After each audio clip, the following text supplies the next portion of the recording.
The argument stops, but the fear begins.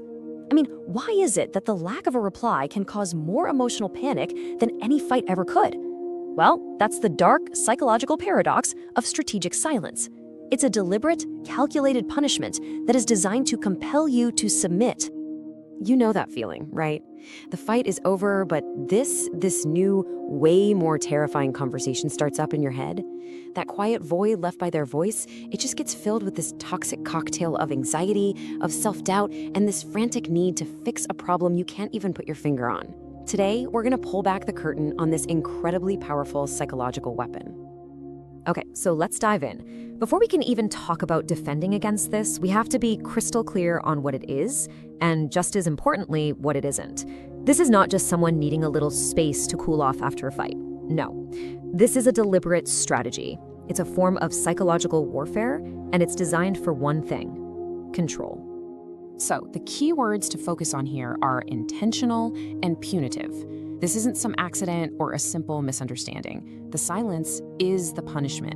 And what does that mean? It means the person doing this is actively, consciously choosing to withhold communication to control your emotions. And yeah, ultimately your behavior. It is a power play, plain and simple. And this is probably the most dangerous misconception out there. Look, we're all conditioned to give people the benefit of the doubt, right? We tell ourselves, oh, maybe they just need some time to process. But strategic silence is fundamentally different. It's not about processing. It is about punishment. It's engineered to make you feel insecure, unstable, and completely desperate for a resolution that will always, always be on their terms. Let's just break this down, because the difference is night and day. Over here, you've got healthy space. It's a tool for de-escalation. It's communicated. Somebody says, hey, I'm too angry to talk. I need an hour to cool off. It's respectful. The goal is to reduce the conflict. But on the other side, you have a weapon of control, strategic silence. It's punitive, it's controlling, it's not communicated, it's just deployed. And it doesn't reduce conflict, it just jacks up your internal anxiety to manipulate you. The intent, you see, is everything. So who's actually pulling this move? Well, it is often a hallmark of individuals with narcissistic or passive-aggressive tendencies. And their goals are pretty straightforward. First, punish you for something they think you did wrong. And second, train you, over time, to never ever do that thing again. And you know how it works? It exploits one of our deepest human fears, the fear of abandonment. They know that silence will light that fear up and force you to do whatever it takes to get that connection back. So we know what the weapon is. Now let's analyze exactly how it's used. Because this isn't random, it's a systematic, predictable cycle. And it's designed to create a very specific psychological response. We're gonna break down the mechanics of this trap step by step. So you gotta ask, right? How can the absence of something, just nothing, be so incredibly good at shaping what you do? Well, the answer is in this powerful, three-stage process that actually uses your own brain chemistry against you. And here it is, the roadmap of the trap. We're gonna call it the 3 stages of the quiet punishment. Stage 1, anxiety induction. This is the punishment itself. Stage 2, obsessive pursuit. That's the chase, your predictable reaction. And stage 3, intermittent reinforcement. This is the so-called reward that locks the whole vicious cycle in place. Let's dig into each one. So it all starts here. The second they go quiet, a biological alarm just goes off inside of you. And listen, this isn't you overthinking it. It's a real physiological response, and it's been engineered by the manipulator. They know that as social animals, our brains are hardwired to see a sudden cutoff in connection, especially after a conflict, as a major threat. It triggers a primal, deep-seated panic. Let's get into the brain science of that panic for a second. That sudden emotional abandonment causes your brain to just dump a flood of cortisol, the body's main stress hormone, into your system. Your body goes into fight or flight mode. Your heart starts pounding, your thoughts are racing, you're on high alert, and your entire nervous system is basically screaming at you to fix this threat right now. So with all that cortisol pumping through you, you're desperate to make that awful anxiety stop. And that pushes you right into stage 2, obsessive pursuit. Your brain is now laser focused on one single goal: end the silence. And this is exactly the behavior the manipulator was waiting for. You are now actively trying to end your own punishment. And this obsessive pursuit shows up as what psychologists call protest behavior. Does any of this look familiar? Sending a whole barrage of texts, calling over and over, maybe even apologizing for stuff you're not even sure you did wrong, just kind of throwing anything at the wall to see what will make the silence finally stop. See, you're not looking for a real resolution anymore, you're just hunting for a response, any response, to stop that painful feeling of being ignored.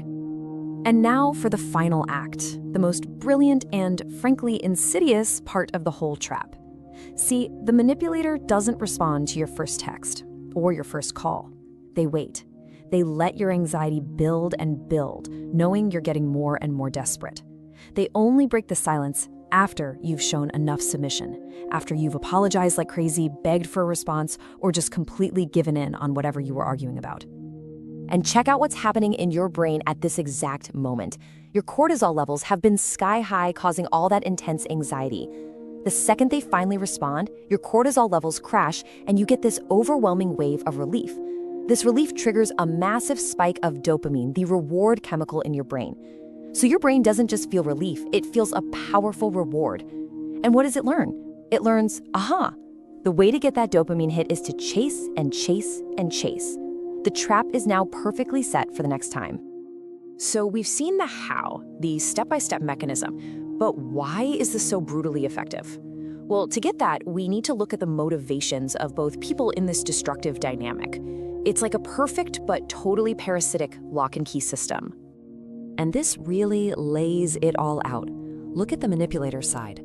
Their driver is low effort control. I mean, silence is the easiest way to punish someone. Takes zero energy, no arguing. Their core need is for supply extraction. It's a clinical term, but it just means they literally feed on your frantic attention. Now look at your side. Your driver is simply anxiety reduction. You just want the bad feeling to go away.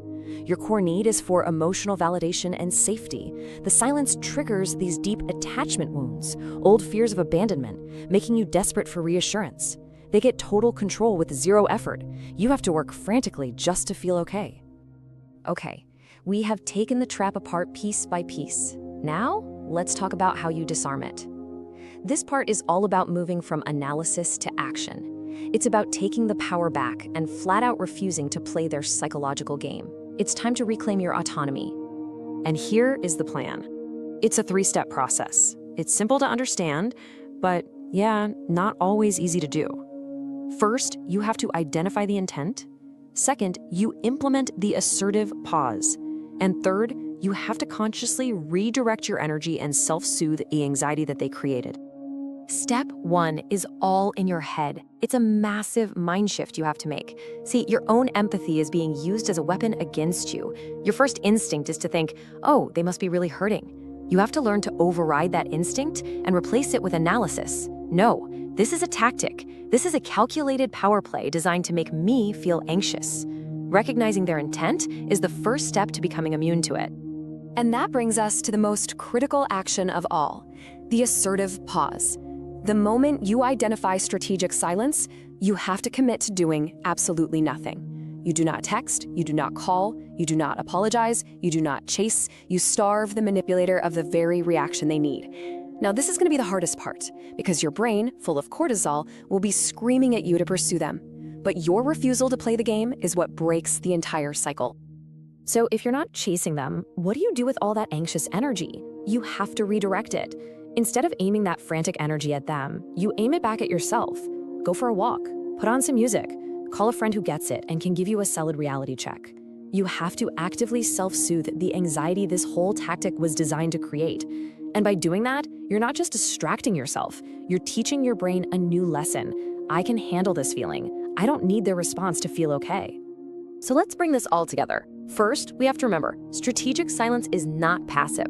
It is the quiet punishment designed specifically to train your behavior. We've seen exactly how that pattern works. The anxiety induction they create is engineered to force you into an obsessive pursuit. And when they finally grant you that relief, that intermittent reinforcement rewards your submission, locking the whole loop in place. But here's the thing, just becoming aware of this loop is what shatters it.